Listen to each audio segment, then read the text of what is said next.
This is Ginger, a female orangutan, and she's thought about going down that steep cliff that way, but then changes her mind and decides to do an alternative route. And this is, you'll see, she'll grab a branch and stretch her foot way over to that other branch. And she seems to make it with relative ease. I don't think we could never do that. I don't think a human could do that. But they have such, flexible, really good feet at grabbing things, and they've lived among the trees, so they're really used to it. And then she gets over to the tree, then she's just kind of chilling out. And this is their outdoor facility. And a lot of my other videos, I show them in an indoor facility. But this is, so they have, a nice area with trees where they can climb around just like they do in the wild. And here's another clip here.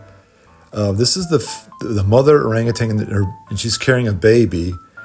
And she thinks about going down the hill, but she knows right away she can't do it. And this other orangutan looks like he's going to climb up to help her, or walk along this plan to get up to help her. It seems like she's managed so well. And then here's just another clip of that other orangutan, and he's just looking at us and just laying down and kind of rolling his arm back and forth.